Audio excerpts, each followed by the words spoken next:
There are books that exist only in the imagination, and yet they haunt the libraries of the real.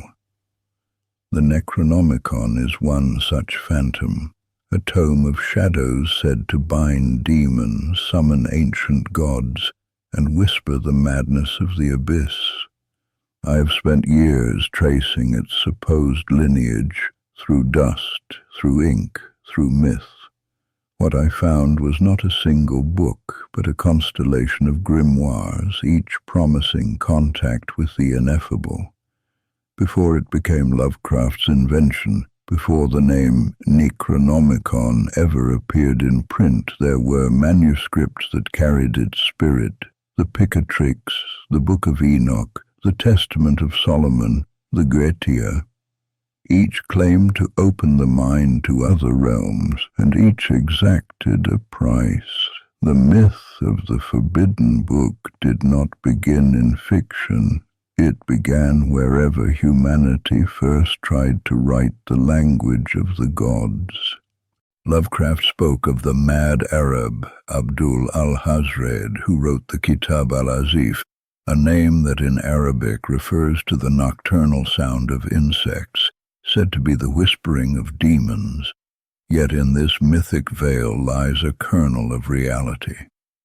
During the Abbasid Golden Age, Baghdad was filled with scholars translating the occult texts of Greece, Persia, and Egypt. The Gayat al-Hakam, the aim of the sage, later Latinized as the Picatrix, was one such text. It blended Hermetic astrology, planetary magic, and the invocation of spirits through complex sigils. To the modern occultist, the Picatrix reads like a proto-Necronomicon. It contains invocations to cosmic intelligences older than any monotheistic god. Perhaps Lovecraft never read it directly, but the atmosphere of forbidden Arabic wisdom was already thick in the Western imagination by his time. When he wrote of the Necronomicon, he was echoing centuries of Western fascination with lost Oriental grimoires. Al-Hazred, real or not, became the archetype of the seeker driven mad by revelation. Europe's Middle Ages were drenched in secret ink. From the Key of Solomon to the Book of Abramelin, from the Grimoire of Pope Honorius to the Grand Grimoire, the lineage of magical books multiplied like reflections in a hall of mirrors. Each promised dominion over angels or demons, each claimed ancient authority, and each mirrored the same mythic pattern, forbidden knowledge, delivered by spirits, recorded in coded script. To read such a text was to risk one's soul, or at least one's sanity. The church banned them, scholars concealed them, and yet they circulated in shadowed markets and monasteries.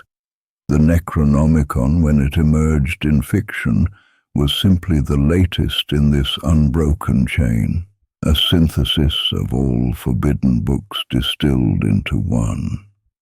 The very idea of the Necronomicon, a book too dangerous to read, was already part of European folklore. It was, in truth, an old myth reborn under a new name. In the 16th century, Dr. John Dee, mathematician, astrologer, and magus to Queen Elizabeth, sought to speak the language of angels. Through his scryer Edward Kelly, Dee received the Enochian keys, 48 invocations delivered by entities claiming to be celestial intelligences. These communications, preserved in Dee's diaries, form one of the strangest and most sophisticated magical systems ever recorded. The Enochian workings are often cited by occult historians as the closest real-world parallel to the Necronomicon myth. Both are said to open portals to non-human intelligences to reveal the architecture of invisible worlds. Dee's tables of letters, strange names, and forbidden invocations prefigure Lovecraft's old tongue of the old ones. In both, language itself becomes a key, a technology of contact. Dee's angels spoke in a grammar beyond human understanding. Lovecraft's demons murmured syllables that unravel the mind. The same archetype, knowledge from elsewhere transmitted through sound. Centuries later, Aleister Crowley would inherit the same thread. He saw himself as the latest in a lineage of magi stretching from Dee to the Renaissance Hermetists. In Cairo, 1904, Crowley claimed to receive the Book of the Law from a disembodied intelligence named Aiwass. The tone of that revelation, its alien syntax, its cruel grandeur, feels eerily akin to Lovecraft's imagined Necronomicon. Crowley's text was not fiction, but its structure, a channeled scripture dictating the laws of a new aeon, made it the most famous forbidden book of modern occultism. The connection between Crowley's magic and Lovecraft's myth runs deep beneath the surface. Both emerged in an age obsessed with evolution, cosmic indifference, and the collapse of old gods. Lovecraft, the atheist dreamer, and Crowley, the self-styled prophet, were mirror images, one creating myth through imagination, the other through invocation. In the shadow between them, the Necronomicon took shape, part fiction, part magical contagion. In 1977, a new book appeared in New York, the Necronomicon, published by a man known only as Simon. Bound in black, filled with sigils, incantations, and Sumerian-style invocations, it claimed to be a real grimoire, the very text Lovecraft had only imagined. Critics dismissed it as a hoax. Scholars saw it as an occult pastiche. Yet in certain underground circles it became scripture. The Simon text fused Mesopotamian deities, Enki, Marduk, Tiamat, with Lovecraft's cosmic pantheon. It spoke of the mad Arab as a historical figure and of ancient rites preserved through secret priesthoods. Whether fraudulent or inspired, it captured something genuine, the modern hunger for living myth. Unlike Lovecraft's purely fictional creation, this Necronomicon wanted to be real. It invited ritual, sacrifice, and contact. Many practitioners reported strange phenomena after using it, lights flickering, dreams of serpentine gods, compulsive writing. Belief had birthed reality. The myth had crossed the threshold. The Necronomicon's true power is not in its words, but in its idea. It is the archetype of the book that writes itself, the living manuscript that calls to us from beyond time.